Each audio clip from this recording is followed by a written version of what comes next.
हरे कृष्णा। आप सभी का श्री श्री राधा गिरधारी जी के इस प्रांगण में आज शुक्रवार की संध्या को बहुत बहुत स्वागत है। जैसा हमने पहले बताया, आज हम श्रीमद् भगवद गीता के चतुर्थ अध्याय के 31 श्लोक पर चर्चा कर रहे हैं। और इस श्लोक का जो अगर हमें याद रखना हो तो भगवान ये कह रहे हैं, यज्ञ के बिना सुख संभव नहीं है या यज्ञ के बिना सुख असंभव है। तो पहले थोड़ा बेसिक सी चीजें चेक कर लेते हैं। आप में से भगवद गीता किस किस के पास में है घर पर? सबके पास नहीं है, तो कृपया इसको मंदिर से लेके जाएं, मंदिर आए तो। दूसरा, आप में से कौन कौन है जिनके पास है, वो पढ़ते हैं इसे प्रतिदिन? तो जिनके पास है उसे पढ़िए, क्योंकि आप डॉक्टर के पास आते हैं, ये स्पिरिचुअल हॉस्पिटल है। यहाँ डॉक्टर से आप दवाई तो लेके गए हैं, लेकिन दवाई खा नहीं रहे हैं, और खाएंगे नहीं तो तबीयत ठीक भी नहीं होगी। तो खाना यानी कि प्रतिदिन भगवद गीता का एटलीस्ट एक श्लोक अवश्य पढ़ें, ठीक है। तो अब हम आगे बढ़ते हैं। आज का जो हमारा विषय है वो है, क्या वास्तव में इस संसार में बिना भगवान को प्रसन्न किए कोई सुखी रह सकता है? ये भगवान आज इस श्लोक पे इस पे चर्चा कर रहे हैं। आज पूरी दुनिया सुख की खोज में है, और क्या कर रही है सुख की खोज के लिए? कोई पैसे से सोच रहा है कि खुशी मिलेगी मुझे, कोई सोच रहा है कैरियर बन जाए, कोई सोच रहा है मेरे परिवार से मिलेगी, कोई सोचता है देश से मिलेगी, कोई विदेश से सोचता है, कोई सोशल मीडिया सोचता है। लेकिन ये सब क्या है? भगवान यहाँ पर बहुत बड़ा एक स्टेटमेंट दे रहे हैं। भगवान क्या कहते हैं? नायम लोको अस्त्य यज्ञस्य कुतो अन्य पुरुषतमा। अर्थात भगवान कह रहे हैं, हे कुरुश्रेष्ठ, जो यज्ञ नहीं करता वह इस संसार में भी सुखी नहीं रहता, और फिर अगले लोग की तो बात ही क्या है, राइट। तो भगवान ने कितना बड़ा दावा किया यहाँ पर। भगवान कहते हैं, भगवान ने ये नहीं कहा कि भक्ति करोगे तो स्वर्ग मिलेगा। भगवान ने क्या कहा कि अगर अगले जन्म में क्या करने से फायदा होगा, भगवान ये नहीं बता रहे। भगवान कह रहे हैं, यदि तुम यज्ञ नहीं करोगे तो इस जीवन में भी सुख नहीं रह सकते, सुखी नहीं रह सकते। तो आज हम इसको समझने का प्रयास करेंगे। इसको समझने में सबसे पहले एक छोटी सी बात आपसे पूछता हूं, क्या हम जितने भी यहां बैठे हैं या साधारण तौर पर भगवान से प्रेम करते हैं या भगवान का उपयोग करते हैं? क्या लगता है आपको? हम प्रेम करते हैं भगवान से कि भगवान का उपयोग करते हैं? अधिकांशतः लोग जो मंदिर आते हैं वो किस लिए आते हैं? भगवान की सेवा करने के लिए या भगवान से सेवा लेने के लिए? सेवा लेने का अर्थ क्या है? मुझे कोई प्रमोशन दिला दो, मेरे को बहुत टेंशन है, टेंशन दूर कर दो, बिजनेस बढ़ा दो, कोर्ट केस चल रहा है, भगवान इतने सालों से चप्पल घिस गई, कोर्ट केस जितवा दो, नारियल चढ़ाऊंगा, ये सब इस तरह की जो बीमारी ठीक कर दो, बस इतना कर दीजिए। तो ये सब क्या है? ये भगवान को की सेवा करना नहीं है, भगवान से हम सेवा ले रहे हैं। तो गलती कहां है? हमने एक्चुअल में भगवान को एटीएम मशीन बना दिया है। एटीएम मशीन क्या होता है? एटीएम मशीन में आप कार्ड डालते हो और क्या मिलता है? पैसा मिल जाता है। ऐसे यहाँ पे कार्ड की जगह क्या है? प्रार्थना है। भगवान के आगे हाथ जोड़ लिए, एटीएम में घुस गए, हाथ जोड़ लिए, अब जो बोलेंगे वो कार्ड डल रहा है, और भगवान वहां से आप अपेक्षा करते हैं कि वहां से हमारी जो इच्छा है वो पूर्ण हो जाए। प्रभुपाद जी क्या बताते हैं? प्रभुपाद जी कहते हैं कि इसको अंग्रेजी में बोला उन्होंने चीटिंग रिलीजन, कैटव धर्म। भागवत हम इसको बोलते हैं कैटव धर्म, यानी कि ये धर्म नहीं है, ये क्या है? व्यापार है। तो शास्त्र बताते हैं, वेद बताते हैं कि 4 तरह के पुरुषार्थ होते हैं: धर्म, अर्थ, काम और मोक्ष। तो अधिकांश से सब लोग धर्म तो सोचते हैं, धर्म, हम धर्मी हैं, हम धर्म करते हैं। धर्म क्यों करना चाहते हैं हम धर्म इसलिए करना चाहते हैं ताकि हमें पैसा मिले, और उस पैसे का क्या करेंगे? धर्म, अर्थ। धर्म से अर्थ मिला, अब अर्थ मिलने से क्या करेंगे? काम, जो हमारी इच्छा है उनको पूरा करेंगे। तो धर्म, अर्थ, काम, मोक्ष तक तो जाते ही नहीं है। हम धर्म, अर्थ, काम में ही घूमते रहते हैं। फिर काम करते हैं, इच्छाएं पूरी नहीं होती, फिर और कुछ करते हैं, और कहीं तिरुपति चले जाते हैं, बाल मुंडवा के आ जाते हैं, कुछ और यहाँ से सिद्धिविनायक तक पैदल जाएंगे। कुछ ना कुछ धर्म से रिलेटेड चीजें करने की कोशिश करते हैं ताकि हमें अर्थ मिले और अर्थ से हम अपनी इच्छाओं को पूरा कर सकें। तो ये प्रभुपाद जी कहते हैं इंद्रिय तृप्ति का जो भोग है हमने भगवान को एक माध्यम बना दिया है, ये प्रेम नहीं है भगवान के साथ। तो पहला तो शास्त्र में, जबकि भगवान भगवत गीता में आगे हम देखेंगे क्या बोलते हैं, भगवान 9वें अध्याय के 27वें श्लोक में कहते हैं, यत् करोषि यद अश्नासि यद जुहोसि ददासि यत् तपस्वसि कौन्तेय तत्कुरुष्व मद अर्पणम। तुम जो कुछ करते हो, जो कुछ खाते हो, जो कुछ दान देते हो और जो कुछ तप करते हो वो मुझे अर्पित करो। तो भगवान ये कहते हैं, भगवान ये कहते हैं मुझसे सब लेके जाओ। और शास्त्र बताता है, भगवत गीता बताती है यही यज्ञ है, भगवान को संतुष्ट करना, भगवान को प्रसन्न करना ही यज्ञ है। और भगवान ने श्लोक में क्या कहा है, जो यज्ञ नहीं करता वो इस जगत में तो सुखी होगा नहीं होगा, कहीं और जाएगा वहां भी सुखी नहीं होगा। अर्थात भगवान को प्रसन्न करना, भगवान को साधन नहीं साध्य मानना, ये सबसे आवश्यक है। अब इसमें कोई प्रश्न उठ सकता है कि यदि भगवान सबको दे सकते हैं तो दुनिया इतनी गरीब क्यों है, इतने लोग भूखे क्यों हैं, क्या सचमुच में खाना कम पड़ रहा है या समस्या कहीं और है। तो इस पे चर्चा करते हुए तो हमारा जो सबसे पहला प्रश्न ये उठता है यहाँ पे इसके साथ में कि दुनिया में इतने लाखों लोग भूखे मर रहे हैं, भूखे हैं, तो क्या इसका अर्थ है भगवान पक्षपाती हैं? तो इसको समझने के लिए हमें कठोपनिषद के एक श्लोक पे जाना पड़ेगा जिसमें कहा गया है, एको बहुनाम यो विदधाति कामान। भगवान क्या कहते हैं, एक परमेश्वर ही असंख्य जीवों की आवश्यकताओं की पूर्ति करते हैं। यानी भगवान एक है, वो सभी जितने असंख्य जीव हैं इन सबकी आवश्यकताओं को क्या करते हैं, पूरा करते हैं। कैसे समझे इसको, आप प्रकृति को देखिए, प्रकृति में आकाश में कितने करोड़ों पक्षी उड़ते हैं, जंगल में कितने अनगिनत पशु रहते हैं, समुद्र में करोड़ों मछलियां हैं, कितनी चींटियां हैं जो इधर उधर घूमती रहती हैं, छोटे छोटे कीड़े हैं, यहां तक बताया जाता है हाथ में भी कम से कम मिलियंस छोटे छोटे जीवाणु होते हैं, इसलिए हाथ धोते हैं साबुन से, है ना। तो ये सब क्या है, ये सब जीव हैं और भगवान ने क्या कहा, मैं सभी जीवों की भूख मिटाता हूं, उनको जो आवश्यक है उनको देता हूं। क्या आपने कभी ऐसा देखा है कि चिड़िया सुबह उठकर ये सोचने लगे कि मेरी ईएमआई कौन भरेगा? ऐसा हुआ है कभी? क्या ऐसा हुआ है कि कौवा ये सोचे कि स्टॉक मार्केट देख लेता हूं? ऐसा भी नहीं हुआ। क्या ऐसा हुआ है कि हिरण सोचे कि मैं बैंक बैलेंस चेक कर लेता हूं अपना? वो भी नहीं होता। फिर भी भगवान उनका प्रतिदिन पालन करते हैं, कोई भूख से नहीं मरा कोई भी जीव, राइट। तो फिर ये जो तथाकथित हम मनुष्य हैं, सभ्य मनुष्य हैं, हम भूख से क्यों मर रहे हैं? हमें ऐसा क्या हो रहा है? क्या हमारे लिए भगवान भेदभाव करते हैं या हम बदल गए हैं? तो प्रभुपाद जी इसका उत्तर देते हैं कि समस्या फूड प्रोडक्शन की नहीं है, समस्या अन्न उत्पादन की नहीं है, समस्या है कि हम गॉड कॉन्शियस नहीं है, हम कृष्ण भावनामृत नहीं है। जब मनुष्य भगवान को भूल जाता है तब प्रकृति अपना सहयोग वापस ले लेती है, प्रकृति सहयोग नहीं करती। तब एक उदाहरण से समझते हैं इसको। एक माँ के दो बच्चे हैं, एक बच्चा है माँ उसको केक दे देती है और दूसरे बच्चे को माँ एक कड़वी दवाई दे देती है, तो और उसका खाना भी बंद कर देती है। तो जो बच्चा है जिसको कड़वी दवाई दे रही है वो रोने लगता है, वो कहता है आप मुझसे प्यार नहीं करती।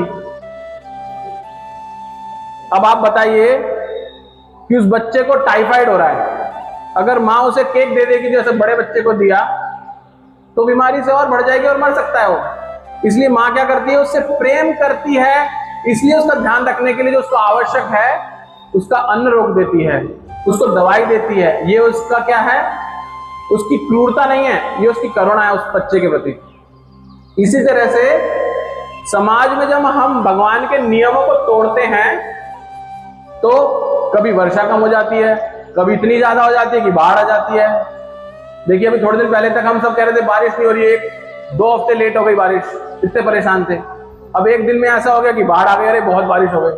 तो ये क्या है, ये तो ये इस कारण से है क्योंकि भगवान जानते हम बीमार हैं, भगवान हमारी बीमारी सुधारने के लिए हमें अलग अलग तरह का इलाज कर रहे हैं हमारा, ताकि हम इस चेतना में रहें कि हम भगवान को भूल रहे हैं। इन माध्यमों से हमें यह पता चले। भगवत गीता के अंदर भगवान एक फॉर्मूला देते हैं तीसरे अध्याय के 14वें श्लोक में, अन्नाद भवति भूतानि पर्जन्या अन्य संभवा यज्ञात भवति पर्जन्या यज्ञ कर्म संबुद्धवा। सभी प्राणी अन्न से जीवित रहते हैं और अन्न वर्षा से उत्पन्न होता है। और वर्षा कैसे आती है? जब यज्ञ किया जाता है। और यज्ञ क्या है? यज्ञ वो है जो भगवान ने नियम स्थापित किए उनका पालन करना। भगवान ने ऐसा नहीं कहा कि टेक्नोलॉजी से बारिश ले आओ या इकोनॉमी बढ़ा लोगे तो वर्षा हो जाएगी। भगवान ने क्या बताया? अपने नियत कर्म करने से, यानी कि जो मैंने निर्धारित किया उनको करने से तुम्हें वर्षा प्राप्त होगी। वर्षा प्राप्त होगी तो अन्न उगेगा और तुम सुखी रहोगे। तो ये हम देखते हैं। अब प्रश्न उठ सकता है कि इस आधुनिक युग में यज्ञ क्या है? इस आधुनिक युग के अंदर क्या अश्वमेध यज्ञ संभव है या राजसूय यज्ञ संभव है इस आधुनिक युग के अंदर? तो उत्तर हमें मिलता है श्रीमद् भागवतम के अंदर, जहां भगवान बताते हैं कि जो फल सतयुग में ध्यान से मिलता था और त्रेता में यज्ञ से और द्वापर में मंदिर में पूजा करने से, वही फल इस कलयुग में हरि नाम संकीर्तन से प्राप्त होता है। इवन चैतन्य महाप्रभु जो आप वहां देख रहे हैं, विराज रहे हैं, वो क्या कहते हैं? हरेर नाम हरेर नामेव केवलम कलौ नास्तेव नास्तेव नास्तेव कतिर धन्यथा। अर्थात सिर्फ हरि नाम ही है जिसको करने से हम भगवान को प्रसन्न कर सकते हैं, वही यज्ञ है। हम उसके माध्यम से खुद भी शुद्ध हो सकते हैं और जो हमारा समाज है उसकी भी समृद्धि हो सकती है। ये जो हमारा फॉर्मूला है ये बिल्कुल एम्बेडेड है इस्कॉन की परंपरा के अंदर। आप देखेंगे कहीं पर कोई भी आपदा होती है, चाहे वो कोरोना हुआ हो या बांग्लादेश में हिंदुओं पे अटैक हो रहा हो, हमारे मंदिर पे कुछ प्रहार किया गया, भक्त सिर्फ और सिर्फ हरिनाम संकीर्तन करते हो, नगर संकीर्तन में निकल जाते हैं। तो भक्त ऐसे हरिनाम संकीर्तन करने के लिए निकल जाते हैं। तो ये उन्हें पता है कि वास्तविक समाज की समृद्धि इसी से हो सकती है। आगे हम देखें तो अब सबसे एक और प्रश्न बनता है कि जब भगवान, अगर आप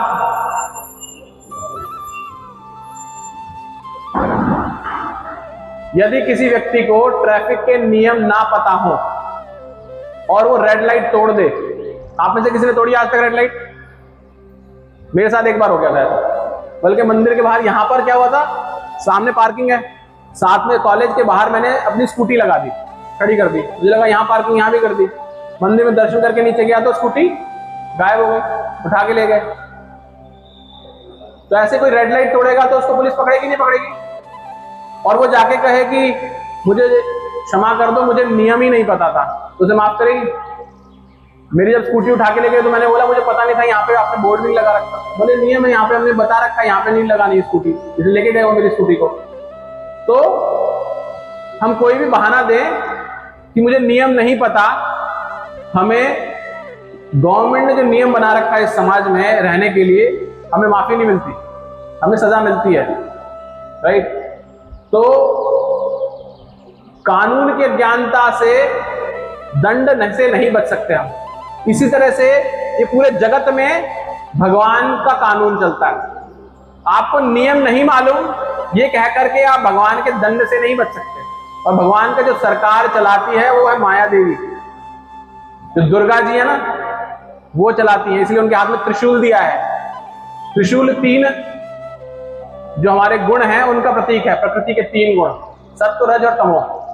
उससे हमारा कंट्रोलिंग करती है और हमें दंड भी देती है। त्रय ताप भी बोला जाता है, आदि भौतिक, आध्यात्मिक और आदि दैविक। इन तरह से हमें दंड दे करके हमें कंट्रोल में रखती है। तो यदि कोई व्यक्ति ये कहे, आप इसको समझ कह सकते हैं, यदि कोई व्यक्ति ये कहे कि मुझे नहीं पता कि ज्यादा खाने से बीमार हो जाऊंगा, लेकिन वो ज्यादा खाएगा तो बीमार होगा नहीं होगा, उसे पता नहीं है लेकिन खाएगा तो होगा। ऐसे कोई ये कहे कि मुझे नहीं पता कि अग्नि में हाथ डालने से हाथ जल जाएगा, लेकिन वो हाथ डालेगा तो जलेगा कि नहीं जलेगा? तो क्या हो रहा, प्रकृति सजा देती है, आपको पता हो ना पता हो देगी सजा। आप ये नहीं बोल सकते मुझे पता नहीं था इसलिए मुझे सजा नहीं मिलेगी। इसी तरह से प्रभुपाद जी बताते हैं, जैसे अंग्रेजी में बहुत बोलते हैं लोग, इग्नोरेंस इज ब्लिस, यानी अज्ञानता, पता ना होना तो एक बहुत बड़ा आनंद की बात है। लेकिन प्रभुपाद जी कहते हैं ignorance is the trouble, is the root cause of sin, यानी कि ना पता होना पाप का जड़ है, पाप की जड़ है। हम पाप इसलिए करते हैं क्योंकि पता नहीं होता, और भगवान हमें माफ नहीं करते उस चीज के लिए। साधारण सी बात है, लोग बार बार बोलते हैं कि आप पशु हत्या मत करो। बोले कहाँ लिखा है जी, क्या हो गया पशु से, भगवान ने बनाया तो हमारे लिए बनाया। अरे भगवान साफ बोल रहे हैं कि नहीं करना है, हम फिर भी कर रहे हैं। कोई कहेगा मुझे तो पता ही नहीं था, मैं तो दुकान भी चला रहा हूँ पशु मार करके बेचने की, मैं तो कुछ नहीं कर रहा, मैं तो खाता ही नहीं हूँ। या कोई कहेगा मैं सिर्फ बाजार से लेके ही तो गया, मैंने बनाया थोड़ा ना मैंने मारा ना मैंने बनाया। और कोई कहेगा कि अरे मैं तो सिर्फ बनाती हूँ, मेरे पति को अच्छा लगता है इसलिए बनाती हूँ, मैं तो खाती भी नहीं हूँ, मैं तो सोमवार भी रखती हूँ सारे। भगवान बोलते हैं सबको दंड मिलता है क्योंकि आप नियम के अगेंस्ट जा रहे हैं। तो ये साधारण सी एक छोटी सी बात है, ऐसे भगवान के बहुत असंख्य नियम है। तो भगवान ने सब कुछ पहले से निर्धारित कर रखा है और इसीलिए हमें नियमों का पालन करना बहुत आवश्यक है जो भगवान ने बनाए हैं। फिर आगे हम देखते हैं कि समस्या क्या है। समस्या धन कमाने में नहीं है, समस्या किसमें है? संग्रह करने में, जोड़ने में, और आवश्यकता से अधिक। आवश्यकता की पूर्ति जब तक हो रही है तब तक कोई दिक्कत नहीं है, लेकिन जब वो आवश्यकता लालच बन जाती है तब दिक्कत है। इसके लिए प्रभुपाद जी एक बहुत सुंदर उदाहरण देते हैं। वो बताते हैं कि मान हम प्रसाद पा रहे हैं, प्रसाद खाते वक्त उसमें कितनी मात्रा में नमक गिरेगा आप जानते हैं, थोड़ा सा एक चुटकी भर। लेकिन सोचिए अगर कोई ये कहे कि अच्छा पता है आपको यहाँ समुद्र है पास में ही, समुद्र में बहुत नमक है, मैं काम करता हूँ उसको सुखा के वहां से एक बाल्टी भर के नमक लाता हूँ और अपने खाने में बाल्टी भर के डालूंगा, तो क्या होगा? खाना बिल्कुल बिगड़ जाएगा, कुछ नहीं रहेगा उसका स्वाद। तो नमक अच्छा है लेकिन आवश्यकता अनुसार, राइट? धन भी अच्छा है लेकिन आवश्यकता अनुसार, और जो आपके पास एक्सेस है उसे भगवान की सेवा में लगाया जाए तब। ज्ञान भी अच्छा है अगर हमें विनम्र बनाता है तो। इसी तरह से मात्र भगवान की इच्छा से नहीं, हम लालसा से हमारा विनाश होता है, हमारे साथ कष्ट आते हैं हमारे जीवन में। जो आज पूरी दुनिया है ना, ये जो बोलते हैं ना ये दिल मांगे मोर, इसमें जी रहा है। और चाहिए और चाहिए, पैसा चाहिए, गाड़ी चाहिए, बंगला चाहिए, बहुत फॉलोअर चाहिए, आजकल सोशल मीडिया में फॉलोअर बहुत चाहिए, नाम चाहिए, सब कुछ मैं जोड़ लूं। अब भगवान कहते हैं लालच मत करो, लालच करने से फंस जाओगे। आगे हम देखते हैं भगवान दो चीजें बताते हैं। भगवान एक भागवत के श्लोक में कहते हैं मनुष्य को उतने पर अधिकार रखना चाहिए जितने से उसका जीवन चले। अगर वो उससे अधिक पर अपना अधिकार जमाता है तो शास्त्र उसे चोर कहते हैं। इवन भगवत गीता के 3 अध्याय के अंदर भगवान कहते हैं देवता यज्ञ से प्रसन्न होकर आवश्यक वस्तुएं प्रदान करते हैं, किंतु जो व्यक्ति भगवान को अर्पित किए बिना उन वस्तुओं का उपभोग करता है, उनका यूज करता है, उनका प्रयोग करता है, वो क्या है? वो चोर है, ऐसा बताया गया है। तो यहां ध्यान देने वाली बात क्या है? भगवान कहते हैं अधिक लेना वाला चोर है, और गीता कहती है भगवान को अर्पित किए बिना खाने वाला चोर है। दोनों से निष्कर्ष क्या निकलता है कि भगवान ही सब कुछ, स्वामी भगवान है, हम तो उनके दास हैं। भगवान हमें जो देंगे उसमें हमें आश्रित रहना चाहिए। इसलिए इस श्लोक में कहा गया नायम लोको अस्ति अज्ञ से। जब मनुष्य भूल जाता है कि यज्ञ करना है, जब भगवान को भूल जाता है तो वो स्वामित्व उसे मानने लगता है, वो सोचता है सब मेरा है, मैं ही इसको कंट्रोल करूंगा। तो ऐसा इसलिए हम फंस जाते हैं यहां करके। अब आगे हम बढ़ते हैं कि जब जीव ऐसे ये भूल जाता है भगवान को, तो हम कैसे भगवान को प्राप्त कर सकते हैं वापस? तो इसको प्राप्त करने के लिए बताया गया कि ये मनुष्य योनि ही एकमात्र मार्ग है जिससे हम भगवान को प्राप्त कर सकते हैं, बाकी किसी योनि से प्राप्त नहीं कर सकते। तो इसको समझने के लिए हम एक और उदाहरण देते हैं कि मान लीजिए किसी कैदी को जेल में रखा गया और उसके जेल का दरवाजा खोल दिया गया, और वो कैदी क्या कर रहा है? बाहर निकलने के बजाय वो जो जिस कैद में था ना उसको सजाने लग रहा है। बाहर नहीं निकल रहा, दरवाजा खुला है, बाहर नहीं निकल रहा, तो उसे क्या कहेंगे? बुद्धिमान कहेंगे कि मूर्ख कहेंगे? क्या कहेंगे? मूर्ख कहेंगे। तो हम भी ठीक ऐसे ही कर रहे हैं। हम क्या कर रहे हैं? भगवान ने हमें इस भौतिक जगत से, जिसको भगवान बोलते हैं दुखालय, ये दुखों से भरा हुआ है, उससे बाहर निकलने का मौका दिया है, लेकिन हम क्या कर रहे हैं? हम बाहर निकलना नहीं चाहते, हम यही जुड़े रहना चाहते हैं। भगवान भगवत गीता में कहते हैं कि ये क्या है? ये दुखालय है और अशाश्वत है। यहाँ पे कोई भी चीज पूर्णता से नहीं रहती, हर चीज खत्म होती ही होती है यहाँ पर। लेकिन फिर भी हम क्या कर रहे हैं? हम सोचते हैं अपने घर को थोड़ा सा और रेनोवेट कर लेते हैं, हम सोचते हैं थोड़ी सैलरी बढ़ जाए, थोड़े से हमारी लग्जरी और बढ़ जाए। तो भगवान कह रहे हैं ये तुम्हारा घर है ही नहीं, तुम यहाँ क्यों डेरा बसाने लग रहे हो? तुम तो जेल में फंसे हो, जेल का गेट खुला, निकल जाओ। लेकिन मनुष्य करता ही नहीं है। एक कल्पना कीजिए कि एक बहुत विशाल एक स्टेडियम है, ठीक है? उस स्टेडियम के अंदर सिर्फ दीवारें और कुछ नहीं है, बहुत विशाल है। एक अंधे व्यक्ति को उसमें छोड़ दिया गया और उसमें एक दरवाजा है, सिर्फ वो एक कहीं दरवाजा है। अंधा व्यक्ति दीवार को हाथ लगाते लगाते उस गोल चक्कर में, बड़े सारे गोल चक्कर में घूमता रहता है, घूमता रहता है, घूमता रहता है। अब उसे ऐसे करते करते कई महीनों बीत जाते हैं। तो करते करते उसको टच कर कर करके सोच रहा है कि आवाज है, उसको बता दिया दरवाजा है, निकल जाएगा तू बाहर। तो वो ढूंढ रहा है दरवाजे को, हाथ लगाता लगाता पूरा गोल चक्कर घूमता जा रहा है। अब जब वो दरवाजे के पास पहुंचने वाला था, तभी अचानक से उसके सर पर एक मच्छर खा जाता है उसको। अब जैसे ही मच्छर खाता है और उसको बहुत दर्द होता है, तो वो अपना हाथ दीवार से हटा के उसे खुजाने लगता है। अब जैसे खुजाने लगता है, इसमें वो चलता जाता है और वो 2 कदम चल जाता है, इतने में वो दरवाजा पार कर जाता है।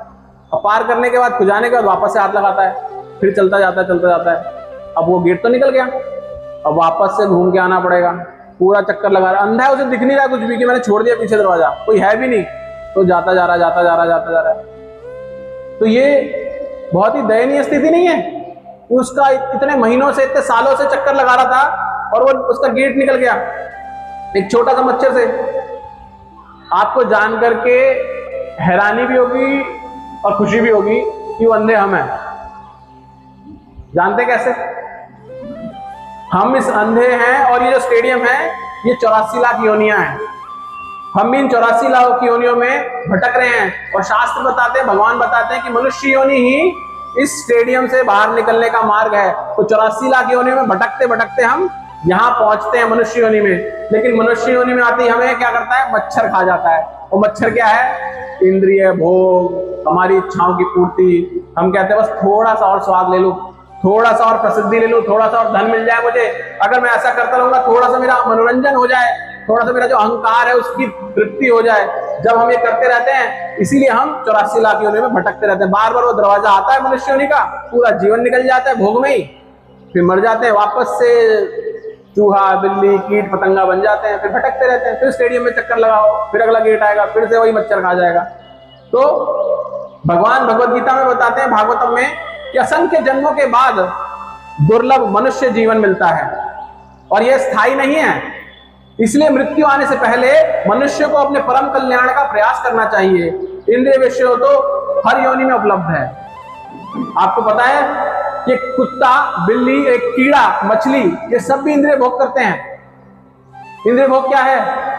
स्लीपिंग, ईटिंग, मेटिंग, डिफेंडिंग, खाना, सोना, प्रजनन करना, अगली संतति को उत्पन्न करना और अपने आप बचाव करना। ये तो हर जानवर भी करता है, हम भी वही कर रहे हैं। हम इतनी सारी योनियों में वही करते आ रहे हैं, यहाँ आने के बाद भी वही कर रहे हैं। तो फर्क क्या हुआ हमारे अंदर और जानवर के अंदर? तो प्रभुपाद जी कहते हैं मनुष्य जीवन का उद्देश्य कंफर्ट बढ़ाना नहीं है, कॉन्शियसनेस बढ़ाना है, यानी कि अपनी चेतना को बदलना है, चेतना को कृष्णमय करना है, ये बताया गया हमें। फिर आगे हम बढ़ते हैं तो देखते हैं कि हमें शास्त्र बताते हैं कि भगवान के पास अलग अलग तरह के लोग आते हैं और वो लोग आकर के अलग अलग चीजें भगवान से मांगते हैं। लेकिन भगवान के पास हमें देने के लिए अपनी भक्ति है, लेकिन हम क्या मांगते हैं? हम बहुत छोटी छोटी चीजें मांगते हैं। अब मान लीजिए आप सब यहाँ आए हैं, आप में से कितने लोग हैं यहाँ मंदिर में आए जो पंखे की हवा खाने आए हैं? कोई है ऐसा? कोई नहीं है। आप भगवान के दर्शन के लिए आए हैं, भगवत गीता सुनने के लिए आए हैं, नहीं है ना कोई भी ऐसा। लेकिन हम वास्तव में अपने जीवन में ऐसा ही कर रहे हैं। जो मूल है उसको छोड़ करके जो बाई प्रोडक्ट है, जो सेकेंडरी है, उसके पीछे भाग रहे हैं। फॉर एग्जाम्पल, आप दूध वाले के पास गए और उससे बोला कि मुझे 1 लीटर दूध दे दो, जो पहले ऐसे तोल के देता था ना, ऐसे वो ऐसे दे रहा है। आपको पता होगा जब वो 1 लीटर दूध हो जाता था तो वो थोड़ा सा एक्स्ट्रा डाल देता था ऊपर से। अब कोई व्यक्ति उसके पास जाए, कहे वो जो एक्स्ट्रा है ना बस मुझे वही दे दो, 1 लीटर छोड़ दो। क्या बुद्धिमानी है कि बेवकूफी है? लेकिन हम क्या कर रहे हैं, हम ऐसे ही भगवान के पास आते तो हैं, जैसे मैंने प्रारंभ में बताया था, भगवान से हमें भक्ति मांगनी है, उनसे प्रेम मांगना है, उनकी शरण मांगनी है, उनका धाम मांगना है। लेकिन हम मांगते क्या है? जो चीजें बाय डिफॉल्ट हमें भगवान की भक्ति से मिल जाएंगे हम वो मांगते हैं। हमें धन दे दो, हमें प्रमोशन दे दो, परिवार में शांति दे दो, बच्चे कर दो, ये सब मांगते हैं ना। ये सब तो भगवान की भक्ति से बाय डिफॉल्ट मिल जाता है। भक्ति का मेन उद्देश्य भगवान का प्रेम प्राप्त करना, लेकिन हम वो नहीं मांग रहे, हम दूसरे बाय प्रोडक्ट मांग रहे हैं। तो ये भी एक बड़ी दिक्कत है। फिर हम आगे देखते हैं, अंत में, कि हम ये सोचते हैं कि भगवान से मांगने सब मिल जाएगा, तो हम मांगते रहेंगे तो हम तो आलसी बन जाएंगे, हम कुछ कर्म ही नहीं करेंगे। ऐसा हो सकता है हमारे साथ? तो मेरा बिजनेस कौन संभालेगा अगर मैंने सब छोड़ छाड़ दिया? तो मेरा घर कौन चलाएगा? तो भगवान ये कहते हैं कि भक्ति से भागना नहीं है, हमें भक्ति हमें जीवन से भागना नहीं सिखाती, लेकिन जीवन का उद्देश्य देती है भक्ति हमें। वो उद्देश्य क्या है? भगवान को संतुष्ट करना, भगवान को प्रसन्न करना, ये हमारे जीवन का उद्देश्य है। अगर हम अर्जुन का उदाहरण लें तो अर्जुन, पहली चीज तो हिमालय में गुफा में नहीं था। भगवान ने भगवत गीता कहां सुनाई अर्जुन को? युद्ध क्षेत्र में, कुरुक्षेत्र युद्ध भूमि के अंदर, और वहां पर कोई आश्रम नहीं था, युद्ध क्षेत्र था, और साथ में बहुत शोर मच रहा था, शंख बज रहे थे। ऐसी स्थिति में भगवान ने, जब अर्जुन के सामने मृत्यु खड़ी थी, उसके परिजनों का बहुत दुख था, कष्ट था, उस समय भगवान ने उसको भगवत गीता सुनाई और अर्जुन समझ भी गया 1 ही घंटे के अंदर। लेकिन हम क्या कहते हैं?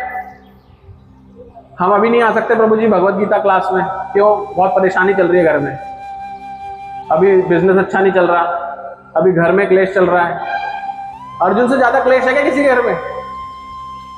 अर्जुन तो बिल्कुल मरने वाली मृत्यु को हो रहा है, उसके परिजन मरने वाले हैं, तब वहां पर भगवान उसको बताते और समझ लेते हैं।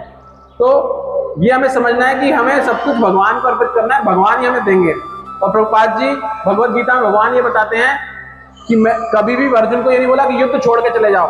भगवान ने क्या कहा? युद्ध करो, और किसके लिए करो? मेरे लिए करो, क्योंकि इससे मुझे प्रसन्नता होगी, क्योंकि तुम धर्म स्थापित कर रहे हो। तो भगवान ये बताते हैं, इसी को यज्ञमय जीवन कहते हैं। अब हमारे संस्थापक आचार्य श्रील प्रभुपाद जी का जीवन अगर हम देखें, 70 वर्ष की आयु में ये अमेरिका गए, जब इनके पास कोई धन नहीं था, अकेले, और जाने के बाद इन्होंने 11 वर्ष के अंदर, 81 वर्ष की आयु के अंदर तक इन्होंने पूरे विश्व भर में मंदिर स्थापित कर दिए। इतने सारे ग्रंथ लिख दिए, हम भगवत गीता पढ़ रहे हैं, भागवतम लिख रहे हैं, चैतन्य चरितामृत, इतने सारे ग्रंथ लिख दिए, इतने सारे शिष्य बना दिए, उनको ट्रेनिंग कर दी उनकी सारी, कितने लाखों लोगों का जीवन बदल दिया। तो अगर भक्ति आलस होती तो ये सब कैसे होता? प्रभुपाद जी कहते हैं, भक्ति से तो हमें ऊर्जा मिलती है भगवान की सेवा करने के लिए, भक्ति आलस नहीं लाती हमारे अंदर।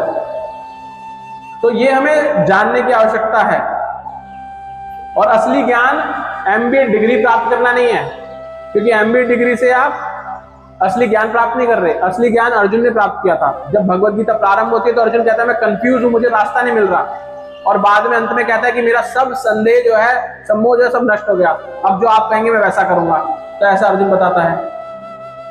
तो अंत की ओर बढ़ते हुए आज हमने देखा कि भगवान ATM नहीं है। भगवान क्या है? भगवान ATM नहीं है। हम भगवान का उपयोग नहीं करना, उनकी सेवा करनी है। हमने देखा संसार में भोजन की कमी इसलिए नहीं है कि भगवान ऐसा कर रहे हैं, भगवान से हमारी दूरी है, उसकी कमी। भगवान मालिक हैं, वे केवल हमें निर्धारित मार्ग बताते हैं, हमें बताते हैं कि जो उन्होंने नियम बनाया उनका पालन करना है। और मनुष्य जीवन क्या है? 84 लाख योनियों के बाद ही बड़ी मुश्किल से ये दुर्लभ अवसर मिलता है। यहाँ पे हमें भगवान की सेवा करनी चाहिए, भोग में जीवन नहीं बिताना चाहिए हमें। और भक्ति आलस्य से नहीं, लेकिन हमें उच्च प्रेरणा देती है, हमें ऊर्जा देती है। तो इस तरह से हम इस कक्षा को समाप्त करते हैं। यहाँ पर हरे कृष्ण महामंत्र के साथ आज की कक्षा को हम विराम देंगे। हरे कृष्णा कृष्णा कृष्णा हरे हरे, हरे राम राम राम हरे हरे।